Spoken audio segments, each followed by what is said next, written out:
आज से करीब 32 साल पहले 1992 के 26 जनवरी के दिन एक ऐसा इतिहास रचा गया था जिसने हर देशवासी का सीना गर्व से चौड़ा कर दिया था। उस समय जम्मू कश्मीर में आतंकवाद चरम पर था। आतंकवादियों के जान की धमकियों के बावजूद पीएम नरेंद्र मोदी ने लाल चौक में भारत का तिरंगा झंडा फहराया था। नरेंद्र मोदी ने आतंकवादियों को चुनौती देते हुए एक ऐसा भाषण दिया था जिसे सुनकर आतंकवादियों का पसीना छूट गए थे। चलिए उस वीडियो को देखते हैं। 26 जनवरी को परसों, अब चंद घंटे बाकी हैं, लाल चौक में फैसला हो जाएगा किसने अपनी माँ का दूध पिया। आखिर उस समय ऐसा क्या हुआ था जिससे नरेंद्र मोदी ने आतंकवादियों को ललकारते हुए चुनौती दे डाली थी। इस कहानी का शुरुआत तब होता है जब नरेंद्र मोदी ने बीजेपी के वरिष्ठ नेता मुरली मनोहर जोशी के नेतृत्व में एकता यात्रा की शुरुआत की। एकता यात्रा साल 1991 में कन्याकुमारी से शुरू होकर 1992 के 26 जनवरी के दिन कश्मीर के लाल चौक में भारत का तिरंगा झंडा को फहराकर पूरा होने वाला था। इस यात्रा का उद्देश्य था कश्मीर से आतंकवादियों को खत्म करना और आर्टिकल 370 को हटाना। इस एकता यात्रा के दौरान आतंकवादियों ने इस यात्रा में हिस्सा लेने वाले सभी देशभक्तों को जान से मार डालने की धमकी दी। आतंकवादियों ने श्रीनगर समेत जम्मू कश्मीर के दीवारों पर धमकी भरी पोस्टर्स लगाए थे। आतंकवादियों ने ये लिखा था, जिन्होंने अपना माँ का दूध पिया है वो श्रीनगर के लाल चौक आए, भारत का तिरंगा झंडा फहराए। अगर यहाँ से जिंदा वापस चले गए तो हमारी तरफ से इनाम दिया जाएगा। इस खबर को सुनते ही नरेंद्र मोदी का खून खौल उठा। तब नरेंद्र मोदी ने श्रीनगर के लाल चौक पहुंचने के ठीक 2 दिन पहले 24 जनवरी के दिन आतंकवादियों को खुलेआम चुनौती देते हुए कहा, आतंकवादियों कान खुलकर सुन ले, 26 जनवरी को परसों अब चंद घंटे बाकी है। लाल चौक में फैसला हो जाएगा किसने अपने माँ का दूध पिया है और किसने नहीं। 26 जनवरी के दिन नरेंद्र मोदी और मुरली मनोहर जोशी लाल चौक पहुंचे और भारत का तिरंगा झंडा को शान से फहराया गया। 15 मिनट चले इस प्रोग्राम में सभी देशभक्तों को सीना ताने देखकर आतंकवादियों में दहशत फैल गया। उसके बाद आतंकवादियों ने रॉकेट फायरिंग की जो कि लाल चौक से कुछ ही दूरी पर जाके गिरा। 10 फीट की दूरी पर गोलाबारी भी चल रही थी, लेकिन देशभक्तों के हौसलों से आगे सब कुछ फेल हो गया। इस तरह के और भी कई किस्से हैं जहां पर नरेंद्र मोदी देश की शत्रुओं को खुलेआम चुनौती दे डाली थी। लेकिन क्या आप जानते हैं नरेंद्र मोदी बचपन में कैसे थे? क्यों नरेंद्र मोदी सिर्फ 17 साल की उम्र में घर से भागकर हिमालय चले गए थे और राजनीति में कैसे उनका आना हुआ? आखिर हिमालय में उनके साथ ऐसा क्या हुआ जिसके बाद नरेंद्र मोदी का जीवन पूरी तरह से बदल गया? साल 1992 में एकता यात्रा के दौरान नरेंद्र मोदी टेंट में विराजित राम लल्ला के सामने कौन सी प्रतिज्ञा ली थी? इस तरह के और भी कई किस्से मोदी जी के बारे में आज हम आपको बताने जा रहे हैं, जिसके बारे में शायद ही आपने सुना होगा। आपको बता दे, मोदी जी स्वाधीन भारत में जन्मे देश का पहला प्रधानमंत्री है। उनका जन्म साल 1950 के 17 सितंबर के दिन गुजरात के महेसाना जिला में बड़नगर गांव के एक गरीब परिवार में हुआ था। उनका पिता का नाम था दामोदर दास मूलचंद मोदी और उनके माता का नाम हीराबेन मोदी।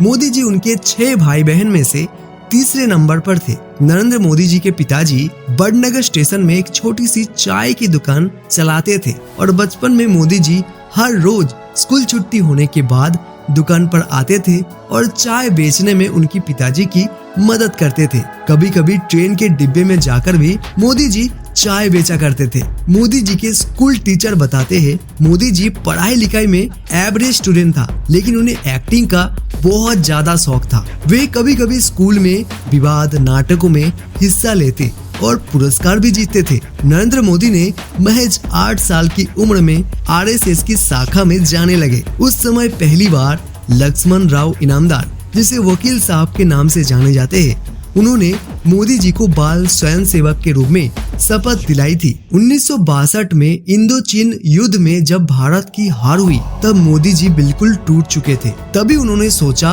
वे बड़े होकर इंडियन आर्मी बनकर देश की सेवा करेंगे। इसके लिए वो सैनिक स्कूल में भर्ती होना चाहते थे, लेकिन पैसे के अभाव के कारण वे भर्ती नहीं हो पाए। उसके बाद मोदी जी ने एनसीसी में ट्रेनिंग लेना शुरू कर दिया। मोदी जी के अंदर देशभक्ति इतना था कि जब साल 1965 में भारत पाकिस्तान युद्ध चल रहा था, तब वहां से गुजर रहे फौजियों को मोदी जी चाय पिलाई थी। मोदी जी बचपन से ही साहसी और निडर थे। एक बार वह गांव के शर्मिष्ठा तालाब से मगरमच्छ के एक बच्चे को पकड़कर घर ले आए। बाद में माँ के समझाने पर वो उसे वापस छोड़ाए। बचपन में मोदी जी के घर में एक साधु आए थे। उन्होंने मोदी जी की कुंडली देखकर मोदी जी के माँ को बताया था, ये बच्चा एक दिन बड़ा होकर या तो एक बड़ा सन्यासी बनेगा या फिर राजनेता बनकर देश को संभालेगा।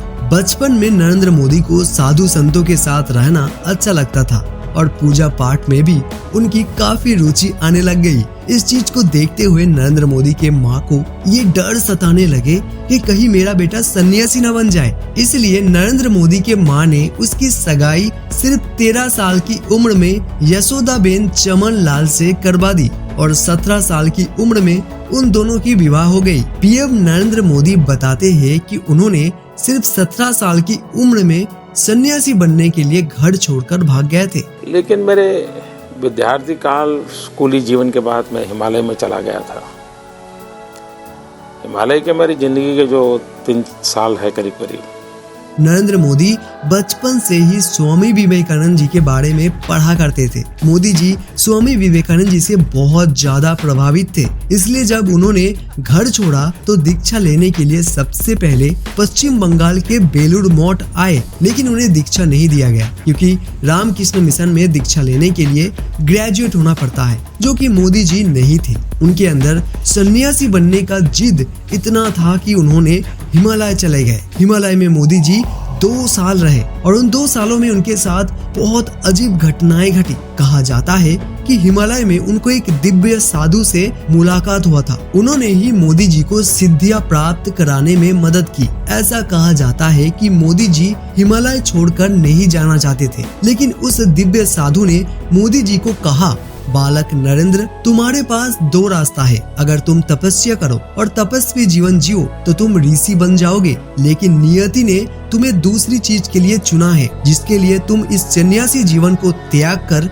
फिर से संसारिक जीवन में आ जाओ, जहाँ पर तुम राज ऋषि कहलाओगे। इसलिए वो पहले केदारनाथ, फिर से दिल्ली, राजस्थान और राजकोट से होते हुए बड़नगर में उनके माँ के पास पहुँचे। कुछ दिन फैमिली के साथ रहकर मोदी जी चला गया अहमदाबाद। अहमदाबाद में मोदी जी कुछ दिन उनके मामा के कैंटीन में काम करने लगे और साथ ही उन्होंने आरएसएस भी ज्वाइन कर लिया। आरएसएस में मोदी जी का गुरु था लक्ष्मण राव इनामदार जी, जिनसे मोदी जी बहुत ज्यादा प्रभावित थे। उनके लिए मोदी जी झाड़ू लगाना, कपड़ा धोना, बर्तन साफ करना, सुबह सुबह सभी प्रचारकों को चाय नाश्ता परोसना जैसे काम मोदी जी लगभग 1 साल करते रहे। उसके बाद मोदी जी फुल टाइम प्रचारक के रूप में काम करने लगे। साल 1971 में जब पाकिस्तान और बांग्लादेश के बीच युद्ध चल रहा था, तब मोदी जी पाकिस्तान के खिलाफ बांग्लादेश के मुक्ति आंदोलन में शामिल हुए। इसके लिए उन्हें जेल भी जाना पड़ा। उसके बाद 1975 में कई कारणों की वजह से जब तत्कालीन प्रधानमंत्री इंदिरा गांधी ने आपातकाल की घोषणा की, तब मोदी जी भेष बदलकर पुलिस से छुपकर सरकार की गलत नीतियों का विरोध किया। नरेंद्र मोदी ने बीच में ही पढ़ाई छोड़ दी थी, लेकिन वकील साहब ने उन्हें फिर से पढ़ाई करने के लिए कहा। साल 1978 में नरेंद्र मोदी दिल्ली यूनिवर्सिटी से पॉलिटिकल साइंस में बीए किया। उसके बाद उन्होंने गुजरात यूनिवर्सिटी से साल 1983 में पॉलिटिकल साइंस में एमए डिग्री प्राप्त किया। मोदी जी बहुत मेहनती कार्यकर्ता थे। मोदी जी के हार्ड वर्क को देखते हुए आरएसएस ने उन्हें साल 1985 में बीजेपी को सौंप दिया। मोदी जी बीजेपी ज्वाइन करने के बाद पार्टी के प्रचार प्रसार में बहुत अच्छे से काम करने लगे। मोदी जी के इसी जुनून को देखते हुए पार्टी ने उन्हें संगठन महासचिव के रूप में नियुक्त किया। 90 के दशक में लाल कृष्ण आडवाणी की सोमनाथ से अयोध्या रथ यात्रा में नरेंद्र मोदी बड़ी भूमिका निभाई थी। साल 1992 में एकता यात्रा के दौरान जब मोदी जी और उनके कई दोस्त मिलकर अयोध्या आए, तब टेंट में विराजित राम लल्ला को देखकर मोदी जी भावुक हो गए और प्रतिज्ञा लिया, जब तक श्री राम भव्य राम मंदिर में विराजमान नहीं होंगे तब तक मोदी जी वापस रामलला के दर्शन करने नहीं आएंगे। मोदी जी को प्रतिज्ञा लेते हुए आज 32 साल हो गए। लोग भूल गए लेकिन मोदी जी नहीं भूले। नरेंद्र मोदी के नेतृत्व में 22 जनवरी 2024 को रामलला की प्राण प्रतिष्ठा हुई, सनातन धर्म की जीत हुई और मोदी जी का प्रतिज्ञा पूरा हुआ। खैर 1992 के एकता यात्रा के बाद नरेंद्र मोदी गुजरात चले गए। 1995 में गुजरात विधानसभा चुनाव में बीजेपी पूर्ण बहुमत के साथ जीत हासिल किया। केशुभाई पटेल बने गुजरात के मुख्यमंत्री। इसी बीच शंकर सिंह वाघेला ने केशुभाई पटेल के विरुद्ध में विद्रोह कर दिया, जिसके चलते केशुभाई पटेल को मुख्यमंत्री पद छोड़नी पड़ी और साथ ही शंकर सिंह वाघेला ने पार्टी से इस्तीफा दे दिया और मोदी जी को दिल्ली बुला लिया गया। 1998 में फिर से हुई विधानसभा चुनाव में बीजेपी भारी बहुमत के साथ वापस सत्ता में आए। इसी बीच केशुभाई की तबीयत काफी खराब रहने लगे। इसके अलावा 2001 में हुई भूकंप गुजरात को तबाह कर दिया। जो तत्परता भूकंप के बाद लेनी चाहिए थी वो केशुभाई के सरकार ने नहीं लिया। केशुभाई सरकार की इस लापरवाही को देखकर लोग काफी निराश थे। तब प्रधानमंत्री थे अटल बिहारी वाजपेयी। गुजरात की इस हालत को देखते हुए अटल जी ने नरेंद्र मोदी को फौरन दिल्ली से गुजरात आने के लिए कहा। पहले तो मोदी जी समझ नहीं पाए, लेकिन बाद में उन्हें पता चला अटल जी उन्हें गुजरात की मुख्यमंत्री बनाना चाहते हैं। गुजरात आने के बाद नरेंद्र मोदी 7 अक्टूबर 2001 को गुजरात के मुख्यमंत्री पद के लिए शपथ ली थी। लगातार 4 बार गुजरात के मुख्यमंत्री बनने के बाद अब मोदी जी को पूरे देश का जिम्मेदारी संभालना था। साल 2014 को केंद्र में भारी बहुमत के साथ बीजेपी का जीत हुई और 2014 के 16 मई को नरेंद्र मोदी भारत की प्रधानमंत्री बने। दोस्तों, इस वीडियो में नरेंद्र मोदी के बचपन से लेकर प्रधानमंत्री बनने तक का सफर के बारे में आपने अच्छे से जान लिया, लेकिन क्या आप जानना चाहते हैं प्रधानमंत्री बनने के बाद पीएम नरेंद्र मोदी के साथ क्या क्या हुआ? इसके लिए आपको इस वीडियो का पार्ट 2 देखना होगा। वीडियो के कमेंट सेक्शन में आप पार्ट 2 जरूर लिखें। अगर आप इस वीडियो का पार्ट 2 देखना चाहते हैं तो इस वीडियो को लाइक जरूर करें और इस चैनल को सब्सक्राइब जरूर करें ताकि आपको इस तरह के और भी नॉलेजेबल और इंटरेस्टिंग वीडियोस मिल सके। धन्यवाद।